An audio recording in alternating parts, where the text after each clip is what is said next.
Itu sebabnya sepanjang tahun ini Bapak Ibu Saudara, kita semua akan dituntun Tuhan dalam percepatannya Allah, supaya kita bertindak melakukan sesuatu sesuai kehendak Allah.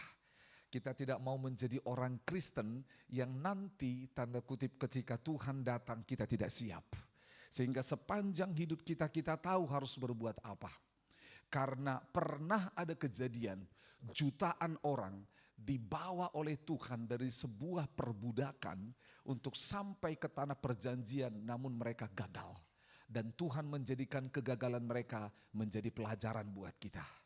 Ini bukan hanya tentang berbicara perjalanan bangsa itu, tapi ini berbicara tentang bagaimana Tuhan memperkenalkan dirinya kepada semua bangsa di sekitar daerah yang mereka jalani.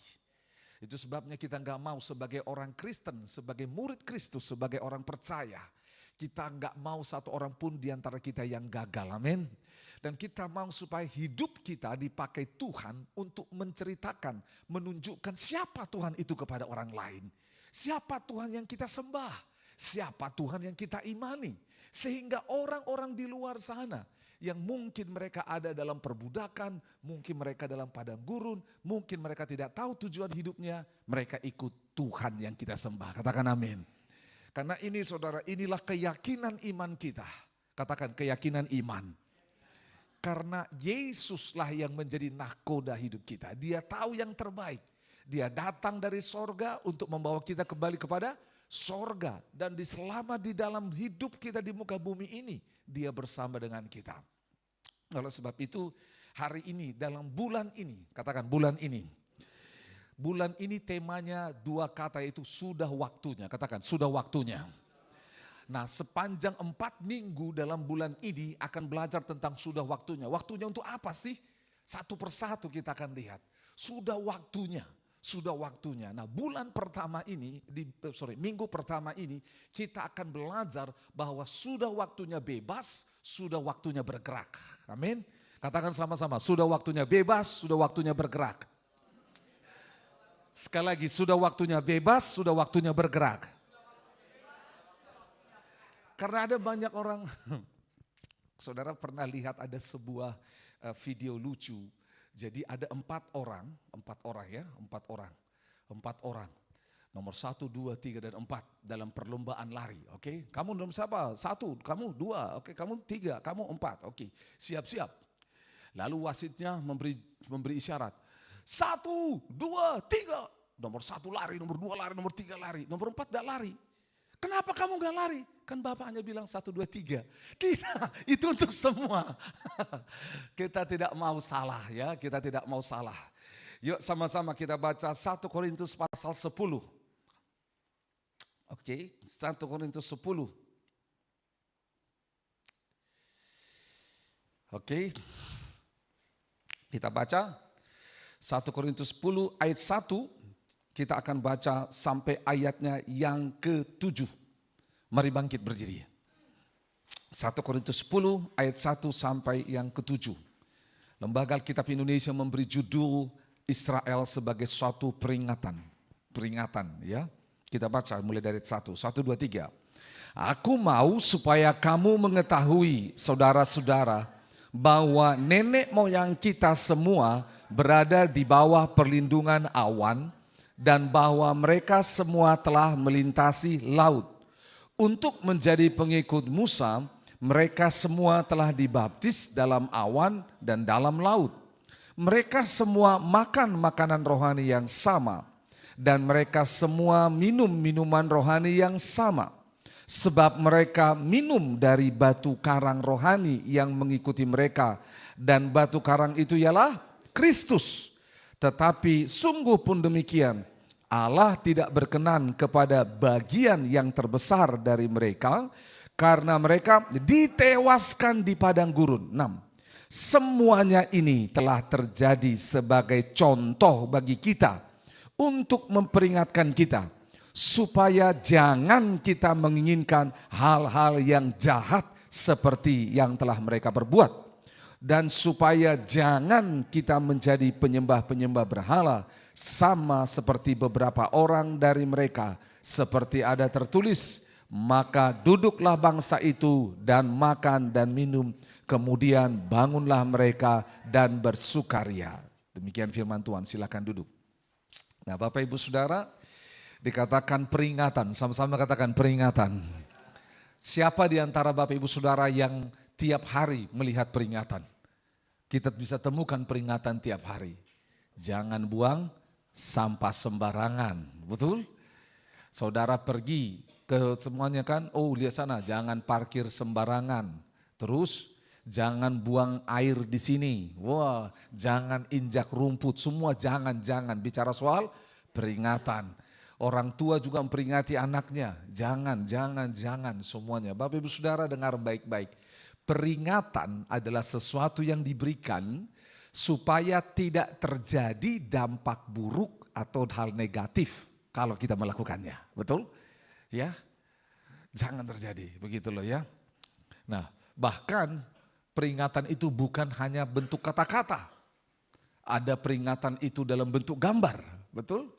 Pernah lihat ada bentuk gambar, dibuat lingkaran, baru ada air, baru ada orang di sana. Artinya apa? Dilarang berenang. Berenang dia dan akhirnya apa? Metong. Akhirnya pindah alam. Dia pikir dia bisa amfibi di dunia dan di akhirat. Tidak bisa saudara. Saudara dengar baik-baik. Ada peringatan. Kalau saudara jalan raya. Ada peringatan. Dalam bikin lingkaran. Baru ada tanda belok seperti ini. Baru ada tanda cross. Artinya hati-hati di tikungan itu tajam. Kita bilang apa? Saya udah sejak lahir saya sudah bawa mobil-mobilan, dalam kandungan ibu saya juga saya sudah jadi pembalap. Dia tabrak saudara dan kita tahu sama-sama. Dia nggak sampai tujuan tapi sampai rumah sakit. Syukur masih sampai rumah sakit, bagaimana kalau sampai liang kubur? Faham maksudnya Bapak Ibu Saudara? Ingat ya, peringatan. Nah hari-hari ini ada banyak meme anak muda. Bilang apa? Jangan ya dek ya. Jangan ya gitu loh. Baik, lihat peringatan di sini. Bangsa Israel sebagai peringatan. Mengapa? Bapak Ibu Saudara jelas sekali dikatakan di sana. Mereka ini sebuah bangsa menjadi pelajaran bagi kita. Pelajaran berharga, katakan pelajaran berharga. Saya lompat saja dan nanti kita akan lihat detail kenapa mereka menjadi peringatan. Ayat 6, semuanya ini telah terjadi sebagai contoh, katakan contoh. Contoh bagi kita untuk memperingatkan kita supaya jangan kita menginginkan hal-hal yang jahat seperti yang telah mereka perbuat. Lihat baik-baik ya. Yuk sama-sama kita lihat peringatan ini kenapa. Lihat ya. Mereka dikatakan semua telah melintasi laut. Mereka telah dibaptis. Mereka melihat awan, melihat tiang api. Mereka makan-makan rohani. Mereka minum minuman rohani. Tetapi mengenaskan di ayat 5 ini enggak enak. Sudah diperingatkan ayat 5 tetapi sungguh pun demikian. Pertama, Allah tidak berkenan. Kita tidak mau Allah tidak berkenan dalam hidup kita. Kita mau di akhir zaman ketika kita datang kepada Tuhan. Tuhan bilang apa? Sabaslah hai hambaku yang setia. Mari masuk kepada rumahku. Mari datang kepadaku. Kita enggak mau seperti Matius pasal 7. Kita berseru Tuhan, Tuhan. Lalu Tuhan berterus terang dan berkata, enyahlah engkau pembuat kejahatan. Aku tidak mengenalmu. Betul. Itu salah satu ayat yang paling saya takuti. Kalau saya dipanggil Tuhan, lalu Tuhan bilang apa? Engkau pembuat kejahatan dan aku tidak mengenalmu. Enyahlah. Saudara bayangkan, enggak enak banget. Saudara bayangkan saudara datang ke rumah mertua saudara, anaknya saudara nikahin, cucunya saudara lahirkan, lalu dia ketok pintu rumahmu, dia buka. Siapa engkau? Aku anakmu. Dia bilang apa? Dia lihat baik-baik. Aku tidak mengenalmu. Engkau pembuat kejahatan. Enyahlah, ditutup pintu. Saudara bayangkan. Saudara bayangkan. Kalau ada surat perceraian terhadap mertua, mungkin saudara akan buat. Cerai dengan mertua. Sakitnya saudara bayangkan ditolak. Waduh, kalau ditolak sakitnya itu di mana? Gak enak ditolak. Tidak enak ditolak, tidak enak. Ditolak pekerja dalam waktu wawancara pekerjaan tidak enak. Ditolak pacaran tidak enak. Apalagi ditolak Tuhan. Adik Lanus ini mau proposal. Bayangkan kalau dia studi, dia sudah kerja tugas baik-baik, lalu dia bawa kepada dosen pembimbingnya dan ditolak. Betul? Sudah capek kerja dan semua ditolak. Saya bersyukur. Saudara datang ke tempat ini tadi, saudara disambut oleh 2 pramugari yang luar biasa. Ya, selamat datang di GKKD Air. Pastikan tujuan Anda sorga. Selamat datang. Enggak ditutup pintu. Sana enggak boleh. Saudara disambut di sini ya. Bilang kiri kanan engkau disambut di sini. Bilang kiri kanan engkau istimewa. Ya. Saudara dengar, bayangkan kalau kita ditolak. Enggak berkenan kepada Tuhan. Itu yang pertama. Yang kedua, enggak enak ayat kelima. Kepada bagian terbesar karena mereka itu apa? Ditewaskan. Kalau hanya ditolak, diusir, masih ada kesempatan bertobat. Ini ditewaskan. Saya enggak mau ini terjadi. Betul ya. Oke, kita tidak mau. Bilang kiri kanan, jangan sampai seperti itu. Jangan sampai seperti itu, ya jangan. Nah kenapa? Yuk sama-sama. Kita lihat sama-sama. Di kitab Keluaran. Ini dia, kita akan belajar. Sudah waktunya untuk bebas. Katakan, sudah waktunya untuk bebas. Dengar baik-baik. Tuhan tidak tetapkan saudara dan saya untuk tinggal di perbudakan Mesir. Tuhan tidak tetapkan kita untuk tinggal dalam kubangan dosa. Itu yang pertama. Yang kedua, Tuhan tidak tetapkan kita untuk tinggal menetap di padang gurun. Tuhan tidak menetapkan kita untuk tinggal di dalam hidup yang tidak punya tujuan. Tidak. Tapi dengar baik-baik. Tuhan bisa gunakan Mesirmu, masa lalumu, kehidupan perbudakan dosamu menjadi alat bagi Dia untuk menyatakan kebesaran Tuhan. Amin. Dan yang kedua, Tuhan bisa pakai padang gurun kita, Tuhan bisa pakaikan perjalanan kita yang panjang dan menyakitkan sebagai cara untuk Tuhan menunjukkan kasih setianya kepada kita. Katakan amin. Tapi dengar, Tuhan gak tetapkan kita tinggal di mana? Di Mesir. Tidak tetapkan kita tinggal di perbudakan dosa. Tuhan tidak tetapkan kita tinggal tetap di padang gurun. No. Kita punya tujuan yang jelas, yaitu apa? Tanah Kanaan yang penuh dengan susu dan madu. Dan itu sebabnya kitab Ibrani bilang apa? Kita tidak ditetapkan tinggal di dunia ini selama-lamanya. Ini tempat sementara. Bilang kiri kanan, ini tempat sementara. Betul, kita punya tempat di dalam kekekalan. Amin.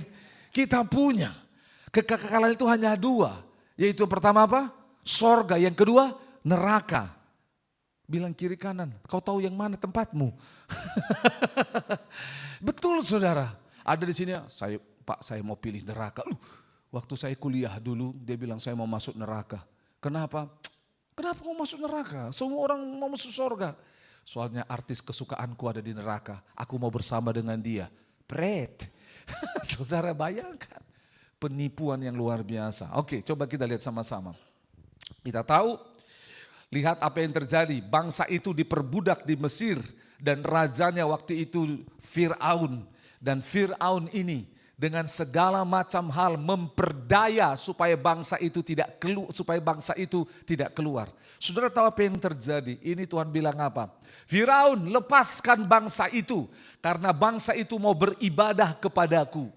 Fir'aun bilang apa? Boleh mereka beribadah. Tetapi apa yang terjadi? Laki-laki saja. Tidak, kata Tuhan. Istri anaknya juga. Oke, istri anaknya boleh pergi beribadah. Ternaknya enggak boleh. Tidak, harus persembahkan ternak juga. Saudara tahu artinya apa? Ada banyak Fir'aun di muka bumi ini yang menghalangi saudara untuk beribadah. Makanya di gereja kadang-kadang kita lihat hanya suami. Kadang kita lihat hanya istri. Kadang kita lihat hanya anak. Kadang yang ibadah hanya uangnya. Pakai kiris ditransfer. Saudara tahu kenapa? Itulah model Fir'aun. Makanya saudara dengar baik-baik. Sungguh indah, katakan sungguh indah. Kalau suami, istri, anak hidup dalam Tuhan, amin. Jangan sampai suami beribadah, istri beribadah, yang pasangannya di mana? Di Mesir, ditangkap oleh Firaun, gitu loh. Hati-hati. Bilang kiri kanan, jangan deh ya. Yo, kita sama-sama baca di Keluaran 13. Akhirnya dituntun, mereka dituntun oleh Tuhan. Di ayat 17, yuk. Setelah bagaimana caranya? Sudah saatnya untuk kita bebas dan sudah syaratnya untuk kita bergerak pindah. Ayat 17. Setelah Firaun membiarkan bangsa itu pergi. Dengar baik-baik. Firaun membiarkan bangsa itu pergi karena Allah menekan bangsa itu dengan apa? Tulah. Betul ya? Berapa tulah? 10 tulah. Oke, dibiarkan pergi. Allah tidak menuntun mereka melalui jalan ke negeri orang Filistin. Walaupun jalan ini yang paling dekat. Sebab firman Allah, jangan-jangan bangsa itu apa? Menyesal apabila mereka menghadapi peperangan. Sehingga mereka kembali ke Mesir. Saudara dengar baik-baik, sudah waktunya bebas, sudah waktunya bergerak. Yang pertama kita harus mengerti, kalau ini sudah waktunya Tuhan, yakinlah bahwa bersama dengan Tuhan, no shortcut. Tidak ada jalan pintas. Bilang kiri kanan, tidak ada jalan pintas. Saudara, kita suka jalan pintas, betul? Wih, pengen cepat sampai, betul ya? Di mana ini jalan tercepat? Ya, kita pakai Google Maps. Ganti, lewat sini. Oke. Kayaknya nggak akurat ini, pakai Waze. Nggak lengkap ini. Akhirnya nggak cocok ini semua. Kita pakai jalur ninja. Kita pengen jalur cepat. Konser, ada tiket, fast track, kemana-mana. Pengen jalur cepat, nggak mau antri. Dengar baik-baik. Kita nggak mau jalur cepat. Dengar ini, dengar. Kalau Tuhan yang pimpin, menurut kita jalan itu mungkin jalan yang tersingkat, jalan yang terdekat, jalan yang mudah. Tapi itu bukan jalan yang terbaik. Dengar baik-baik, sekali lagi. Mungkin menurut kita itu jalan paling singkat, paling dekat, paling mudah. Tapi belum tentu itu jalan terbaik. Mengapa? Dari sini kita lihat. Kalau kita bergeser ke sebelumnya, kepada 12 pengintai yang dikirim oleh Musa untuk mengintai tanah Kanaan, jujur saudara, 10-11 hari perjalanan udah sampai tuh mereka. Tetapi karena kita sudah baca Alkitab, kita tahu berapa tahun bangsa itu untuk sampai. 40 tahun, lama banget. Nah, Tuhan bilang apa? Ini bukan yang paling dekat. Ini jalan yang paling dekat. Itu sebabnya. Ada banyak orang ingin jalan paling dekat. Satu kali ada sebuah keluarga kami layani. Karena keluarga ini diam-diam, katakan diam-diam. Suaminya ingin punya jalan paling dekat untuk kaya. Dia ikut sebuah seminar dan jutaan daftarnya. Yaitu cara untuk cepat kaya dengan kartu kredit. Gali lubang, gali lubang. Nggak bisa, awalnya masih bisa gali lubang, tutup lubang. Akhirnya apa? Gali lubang terus, gali lubang terus. Nggak bisa ditutup saudara. Betul, ini terjadi. Dan keluarga ini sampai akhirnya istrinya itu stres. Istrinya ini ternyata punya riwayat sakit jantung. Tiba-tiba jantungnya gitu loh. Karena tahu endingnya, puncak masalahnya, kenapa suamiku ini tidak pergi ke kantor lagi? Suaminya ASN. Dan berkubang di kamar, tidak mau ibadah, tidak ini segala macam. Akhirnya ketahuan keluarga ini berutang 600 juta di 4 bank yang berbeda. Bayangkan, istrinya sudah kolaps, mau mati rasanya. Saudara bayangkan, ternyata cek per cek gara-gara apa? Ingin cepat kaya. Alkitab sudah bilang, mau cepat kaya, tinggalkan niatmu itu. Karena apa? Bukan uangmu yang membuat engkau kaya, berkat Tuhanlah. Bukan susah payah, tapi apa? Berkat Tuhan. Berkat Tuhan. Keluarga ini akhirnya perlahan-lahan dipulihkan. Di tengah jalan keluarga ini dipulihkan, tiba-tiba ada kasus. Yaitu izin tanda tangan karena keluarga ini suaminya adalah staf ahli. Dan tanda tangannya sangat dibutuhkan. Tiba-tiba ada datang satu mobil ke rumah mereka. Membawa 2 koper uang. 2 koper uang yang jumlahnya fantastis. Dan bisa jadi berkata, Tuhan ini jalan terbaik. Ini mujizat Tuhan. Tuhan mengantarkan burung gagak. Burung gagak ini tidak bawa roti, bawa uang. Saudara tahu apa yang terjadi di depan mata mereka? Mereka melihat itu yang namanya uang 2 koper. Betul saudara. Di tengah mereka butuh 600 juta. Datang uang 2 koper. Nah, saudara tahu apa yang terjadi? Yang dilakukan hanya tanda tangan. Tanda tangan. Saudara sangat besar keinginan untuk bisa ambil uang ini. Tapi istrinya sebelum uang itu datang, beberapa waktu sebelumnya kami sudah berdoa, memberi arahan pada mereka. Istrinya bilang apa? Jangan Pak, jangan tambahi semua dosa kita, tidak ingat Tuhan. Saudara tahu suaminya ini sudah pengen sekali tanda tangan. Sampai akhirnya suami istri ini berantem adu mulut di rumah. Di depan tamu ini yang bawa uang. Tiba-tiba istrinya ini berani sekali, dia bilang apa? Keluar dari rumahku. Atau aku laporkan sama polisi. Aku laporkan sama KPK. Saya difoto sama dia. Saya laporkan. Saya tidak mau suamiku pakai baju orange. Dan saya tidak mau saya istri dan 2 anak melihat suamiku di penjara. Saya foto kalian. Ketakutan 2 orang itu pergi. Saudara tahu apa yang terjadi? Di kantor itu ada 2 orang mereka. 1 orang yang lain tanda tangan. Waktu 1 orang lain tanda tangan ini, ejeklah keluarga ini. Bilang apa? Bodoh gak terima. Dengar baik-baik saudara tahu. 3 bulan kemudian yang tanda tangan ini masuk rumah sakit. Stroke gara-gara apa? Diburu sama KPK. Istri, anak dan semuanya takut. Dengar. Tuhan kadang-kadang bawa kita jalan yang jauh, yang tidak sesuai selera kemauan kita. Sebenarnya itu bukan bicara soal kita. Tapi bicara tentang kesetiaan Tuhan. Dan juga bicara tentang bagaimana Tuhan mempersiapkan kita. Karena apa? Menghadapi Filistin, katakan Filistin. Saudara tahu Filistin ini muncul sebagai bangsa penghasut yang menjadi musuh bebuyutan bangsa Israel. Saudara bayangkan, Tuhan mau selesaikan Filistin itu supaya dia tidak menjadi musuh bebuyutan saudara. Musuh anak cucu kita. Kadang-kadang orang tua mewariskan musuh kepada anak-anaknya. Mewariskan dosa, mewariskan kutuk, mewariskan hutang kepada anak cucunya. Tuhan bilang apa? Saya selesaikan Filistin dari hidupmu. Makanya dibawa ke jalur yang lain. Ayat 18. Tetapi Allah menuntun bangsa itu berputar. Katakan sama-sama berputar. Kadang-kadang hidup kita ini gak enak disuruh Tuhan berputar.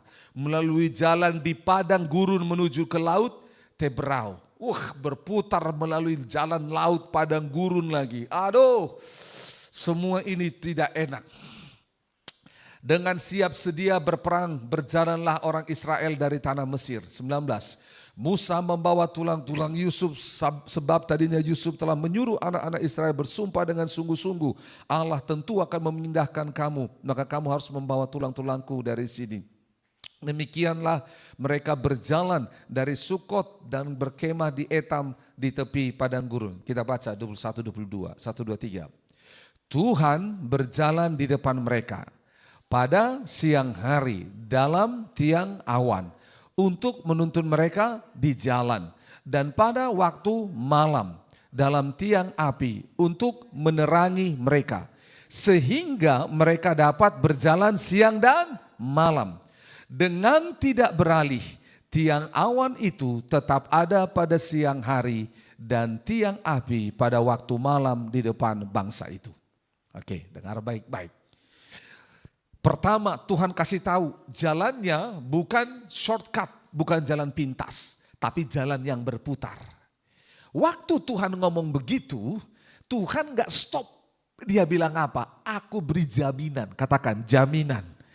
Dia beri jaminan, yaitu apa? Di ayat yang ke-20 itu, 21. Pertama, jaminannya adalah Tuhan berjalan di depan. Katakan Tuhan berjalan di depan.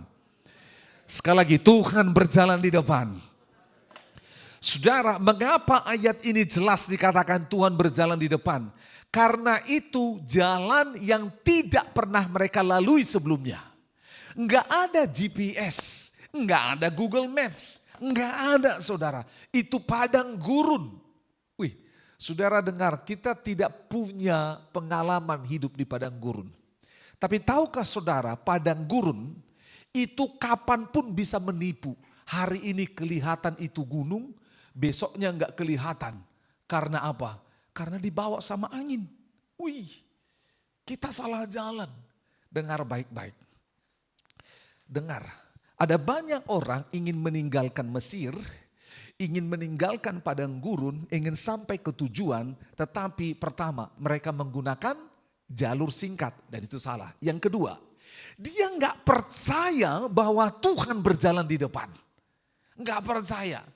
Saudara dengar, bangsa ini adalah bangsa yang tanda kutip kitab Korintus berkata keras kepala. Kitab Keluaran Allah sendiri berkata kepada Musa, bangsa ini tegar tengkuk. Dia, saudara dengar baik-baik, bangsa ini minta tanda. Makanya waktu Tuhan panggil Musa, Tuhan bilang, Musa aku memanggilmu untuk membawa bangsa ini keluar dari Mesir. Musa bilang, bangsa itu selalu minta tanda. Apa beng tandanya kau diutus Tuhan? Coba beng apa beng? Wih, Musa sampai stres. Dengar baik-baik, bangsa ini bangsa yang tanda kutip menginginkan sesuatu secara visible. Sementara ini menjadi pelajaran bagi kita. Dengar, Tuhan itu tidak selamanya harus bentuk visible. Tuhan itu harus dikenal dalam iman kepada Tuhan. Paham maksudnya? Kadang-kadang orang bilang apa? Buktikan bahwa Tuhanmu ada di sini dengan cara dia mencubit saya.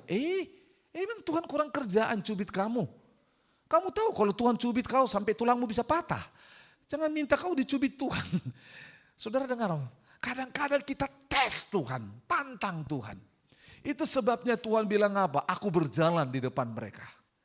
Aku berjalan, mau tunjukkan. Bagaimana dia tunjukkan?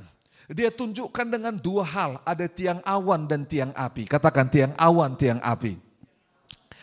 Tiang awan ini saudara, mengapa dibutuhkan di siang hari? Karena sepanjang padang gurun itu panas. Itu butuh yang namanya sesuatu yang menutupi mereka dari panas matahari. Saudara tahu di padang gurun itu bisa 40, 50 derajat Celcius, bisa. Bahkan di beberapa tempat di padang gurun itu batu bisa dipakai untuk masak telur, saudara, saking panasnya. Enggak ada tumbuhan yang tahan di sana. Saudara itu butuh, sehingga kita butuh yang namanya tiang awan dan tiang api. Tiang awan dan tiang api ini melambangkan hadirat Tuhan. Katakan hadirat Tuhan. So artinya apa? Kalau engkau ingin keluar dari Mesir dan kalau Tuhan izinkan ada di dalam padang gurun, percayalah aku butuh hadirat Tuhan. Itu dia, Tuhan tolong aku. Kalaupun lembah, kalaupun padang gurun, kalaupun hutan belantara, sejauh hadiratmu beserta dengan aku maju. Tetapi dengar, mau kapal pesiar, mau apartemen mewah, mau rumah yang baik, uang yang melimpah, kalau Tuhan tidak beserta, dengar baik-baik, itu akan menjadi penyesalan terbesar dalam hidup kita. Lihat apa yang terjadi ketika anak bungsu itu pergi. Anak bungsu itu pergi, dia tinggalkan rumah bapaknya. Dia punya semua, makan, minum, teman-teman yang bersama dia, pesta pora, tapi ada akhirnya. Dia menyesal, dia harus kembali ke rumah bapaknya. Kita butuh hadirat Tuhan. Dan saudara tahu apa yang terjadi di Matius pasal yang keempat. Itu kita tahu sama-sama. Iblis bilang gini sama Yesus. Hei Yesus, sembah aku maka seluruh bumi ini kuberikan kepadamu. Dengar baik-baik. Iblis itu bisa kasih kepintaran buat kita. Iblis itu bisa kasih cowok ganteng, istri cantik. Iblis itu bisa kasih jackpot, kasih uang, kasih berkat, kasih kedudukan. Betul. Iblis itu bisa kasih mobil. Semuanya dia bisa kasih. Betul. Iblis itu semua yang ada di bumi ini dia bisa. Bahkan iblis itu bisa bikin pelayanan kita berhasil. Iblis itu bisa membuat jiwa-jiwa datang pelayanan, bisa. Tapi dengar baik-baik. Semua yang dia berikan itu akan membuat kita jauh dari Tuhan. Itu sebabnya Tuhan bilang, aku datang dalam bentuk tiang awan, tiang api. Dengar baik-baik. Mengapa harus ada tiang awan dan tiang api? Bukan hadirat Tuhan ini berbicara tentang tempat di mana kita menerima arahan dari Tuhan. Katakan arahan dari Tuhan. Karena ketika tiang awan itu bergerak ke kiri, mereka ke kiri. Ketika tiang awan itu bergerak ke kanan, mereka ke kanan. Kalau tiang awan api itu berhenti, mereka berhenti. Ketika tiang awan itu mau bergerak, mereka harus packing semua barang-barangnya, mereka harus bergerak. Dan menariknya, siang dan malam, katakan siang dan malam. Siang malam ini secara fisik itu berbicara waktu. Tetapi secara rohani implikasi siang dan malam ini bisa berbicara tentang apa? Dia menuntun kita dalam suka dan duka. Dia menuntun kita dalam kehidupan kita diberkati atau kita sedang mengalami kegagalan. Dia menuntun kita tidak ada henti-hentinya. Dengar baik-baik, menarik sekali dikatakan ayat 22 dengan tidak beralih. Katakan tidak beralih. Sekali lagi tidak beralih. Tiang awan, tiang api itu tidak beralih. Tapi keputusan bangsa itu mau beralih atau tidak. Oke, angkat kepala saudara. Saya kasih contoh ilustrasi. Mimbar ini, apa ini? Mimbar. Ini tiang awannya di siang hari. Berarti panas yang begitu panas, tiang awan itu membuat saya menjadi apa? Adem, betul ya? Menjadi teduh. Oke. Mimbar ini adalah tiang api. Pada malam hari padang gurun yang dingin. Tapi karena ada yang namanya api ini, apa yang terjadi? Saya menjadi hangat. Bukan hanya hangat. Saudara tahu, padang gurun pada malam hari ada binatang buas. Api ini membuat binatang itu lari dan takut. Dan saudara tahu apa yang terjadi? Tiang awan dan tiang api itu ketika dilihat oleh bangsa-bangsa lain, mereka gemetar. Karena apa? Wih, apa itu yang menyertai mereka? Apa itu yang berjalan bersama dengan mereka? Mereka takut. Karena semua bangsa-bangsa itu punya ilmu. Semua bangsa di padang gurun itu punya sesembahan, punya dewa. Dan mereka lihat, aneh ini dewanya bangsa Israel. Kalau dewa-dewa mereka yang lain patung-patung, tiba-tiba Tuhannya muncul dalam tiang awan, tiang api. Enggak berwujud.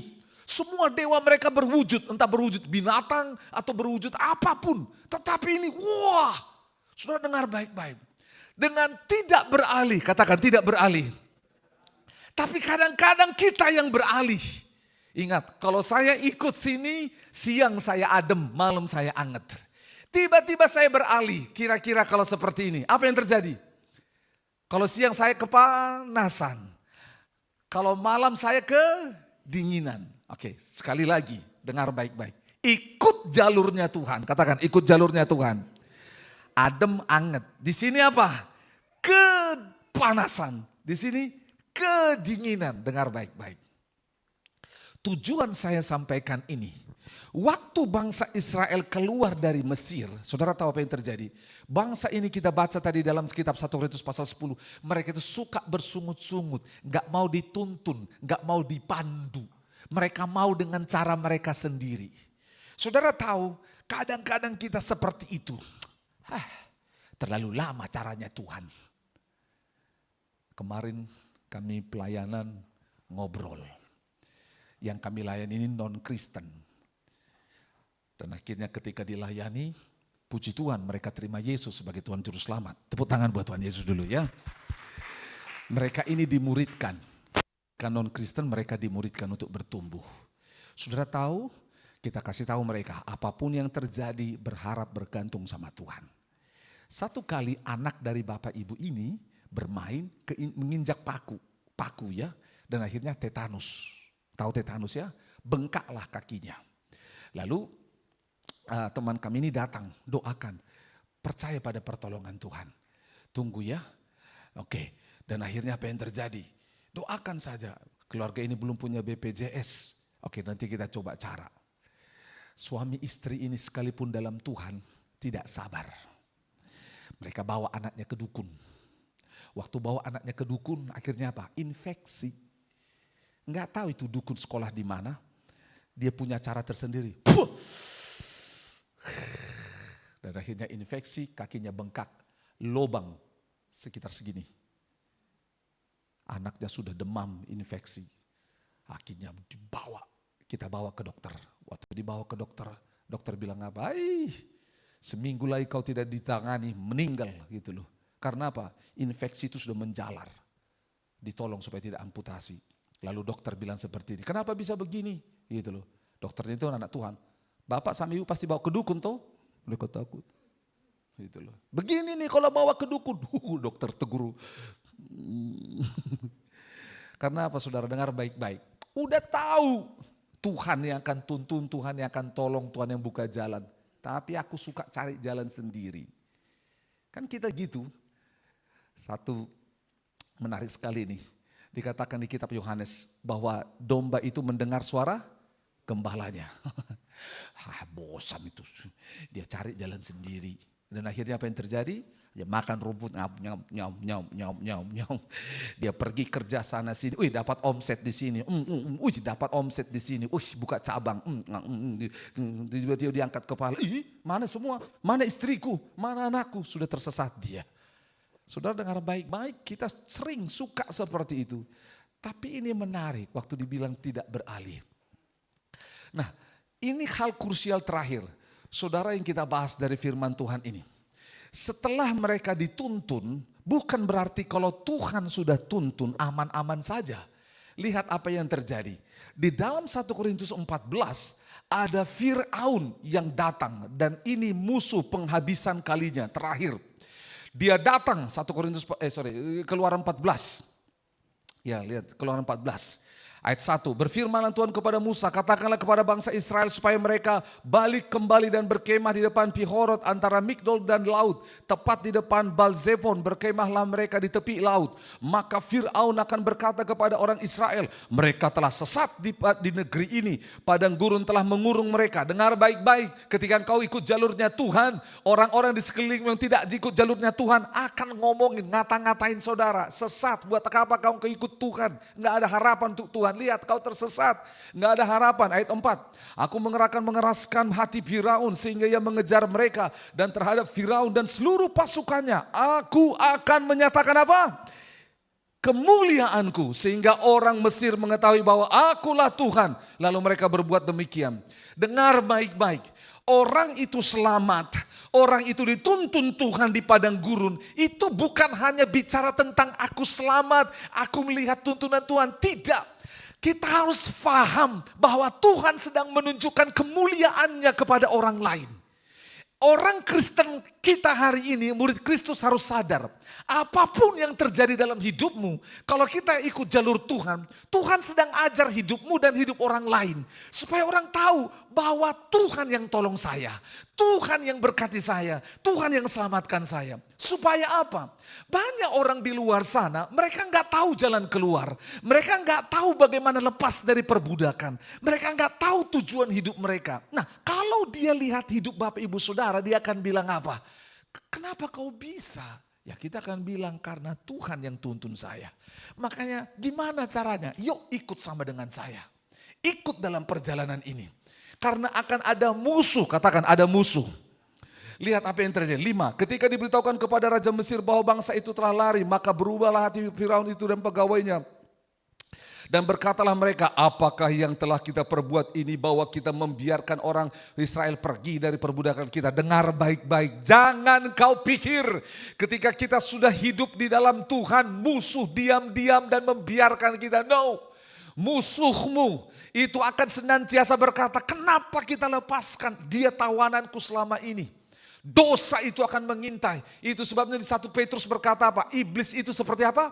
Singa yang berjalan berkeliling, mengaum, mencari mangsa yang bisa diterkamnya. Ada banyak orang Kristen gak sadar dalam perjalanan hidupnya. Yang penting aku ibadah, yang penting aku bersekutu, yang penting baca firman Tuhan. No, sadar ada musuh, katakan ada musuh. Musuh ini saudara tidak mau melepaskan. 6, kemudian ia memasang keretanya dan membawa rakyatnya. Dia kejar saudara. Dan apa yang terjadi? Kita lompat ayat 10. Ketika Firaun telah dekat, orang Israel menoleh mereka, maka tampaklah orang Mesir dan bergerak menyusul mereka. Lalu sangat ketakutanlah orang Israel dan mereka berseru kepada Tuhan. Dan mereka berkata kepada Musa, Apakah karena tidak ada kuburan di Mesir, maka engkau membawa kami untuk mati di padang gurun ini? Apa yang kau perbuat ini terhadap kami dengan bawa kami keluar dari Mesir? Saudara dengar, bangsa ini, di gereja ini, saudara akan dimuridkan, diajar dalam perjalanan rohani ikut Tuhan. Kadang-kadang ajaran itu kita tidak lihat akan membuat kita cepat untuk sampai ke sana. Tapi ada momen di bawah Tuhan kita berkeliling, tapi ada momen juga di bawah Tuhan cepat. Nah, waktu kita diajar, kita belajar Tuhan, kita belajar tentang Tuhan, ada musuh dan ada kendala. Kadang-kadang ada godaan, katakan godaan, untuk membuat kita kembali kepada masa lalu. Ini kita mau selesaikan, lihat apa yang terjadi. 12, bukankah ini telah kami katakan kepadamu, janganlah mengganggu kami dan biarlah kami bekerja pada orang Mesir. Dia bilang apa? Lebih baik kami mati di Mesir, kami lebih enak tinggal di sana. 13, berkatalah Musa kepada bangsa itu, janganlah takut, sama-sama. Berdirilah tetap dan lihatlah keselamatan dari Tuhan yang akan diberikannya hari ini kepadamu. Sebab orang Mesir yang kamu lihat hari ini, sama-sama, 1, 2, 3. Tidak akan kamu lihat lagi untuk selama-lamanya. Tuhan akan berperang untuk kamu dan kamu akan diam saja. Saya stop di sini. Dengar baik-baik. Firman hari ini sudah waktunya keluar bebas dari sana. Saya mau sampaikan sama saudara. Firman ini jelas. Tidak kamu lihat lagi selama-lamanya. Beberapa waktu yang lalu kami berdoa. Waktu doa puasa di gereja ini selama 10 hari. Saya mendapat beberapa pembelajaran dari Tuhan. Salah satunya, kenapa kita tidak bisa sampai kepada tujuan kita? Kenapa putar-putarannya lebih lama? Kenapa tidak menang dalam peperangan ini? Saudara, di Tuhan bilang apa? Ada satu kesan yang Tuhan mau taruh dalam gereja ini. Musuh yang selama ini menghalangimu, selama-lamanya Tuhan bilang apa? Selesai. Kita mau tahun ini, mau dosa kemalasan kah? Mau dosa apapun itu, Tuhan mau selesaikan sampai selama-lamanya. Di kitab Ibrani, Tuhan tegur bangsa itu, dia bilang begini, dari sudut pandang waktu sudah seharusnya kau pengajar, tapi kau masih apa? Bayi. Harusnya udah makan makanan keras, tapi masih minum susu. Sudah waktunya. Tapi kenapa belum? Dengar, karena masih ada musuh yang Tuhan mau selesaikan supaya selesai selama-lamanya. Seringkali kita jatuh bangun dan kita nggak selesai selama-lamanya. Dengar baik-baik. Sebentar lagi kita akan mengambil perjamuan kudus. Saya berdoa supaya perjamuan kudus ini menjadi peringatan kita akan pengorbanan Kristus untuk berkata apa? Selesai dengan hidup yang lama. Selesai dengan musuh yang lama. Selesai. Selesai apa yang menghalangi panggilan Tuhan dalam hidupmu. Supaya selesai. Ketika itu selesai, Mesir akan tahu tentang Tuhanmu. Dan keluarga besar kita akan tahu tentang Tuhanmu. Karena apa? Orang di luar sana butuh teladan, butuh contoh. Sehingga kita berani bisa bilang sama teman-teman, yuk kalau kau masih punya Mesir, kau masih punya padang gurun, tapi aku punya Tuhan yang bisa menuntun. Yuk sama-sama. Tuhan akan tuntun, Tuhan akan ajar. Buka hati kita, karena tahun ini sudah waktunya untuk kita dewasa, sudah waktunya untuk kita bergerak, sudah waktunya untuk kita berbuah, sudah waktunya kita berjalan dipimpin oleh Roh Kudus, sudah waktunya untuk kita sampai kepada tujuan Allah. Sudah waktunya untuk kita bisa bercerita kepada orang-orang bahwa Tuhan yang menyelamatkanmu, adalah Tuhan yang akan menyelamatkanmu juga. Sudah waktunya. Tetapi enggak terjadi karena apa? Ada 3 hal tadi. Pertama, karena kita mau jalan pintas. Yang kedua, karena Tuhan hadir dalam bentuk janji dan semuanya, tapi kita enggak ikut dengan cara dia. Dan yang ketiga, karena apa? Karena ada musuh yang belum selesai. Walau tulah 10 sudah dibuat, mujizat, didoakan kelepasan 10 kali, dikonseling 10 kali, tapi enggak selesai. Kenapa? Kita perlu tahu apa Mesir yang mengikuti kita. Karena dia mau hari ini lepas sampai selama-lamanya. Katakan lepas sampai selama-lamanya. Kita berdoa. Tuhan Yesus, apapun yang selama ini menjadi Mesir, kami berdoa atas dasar firman Tuhan ini. Atas dasar firman Tuhan ini. Bapak Ibu Saudara, kita akan menyembah Tuhan. Dan sewaktu Bapak Ibu Saudara dan saya menyembah Tuhan, izinkan Tuhan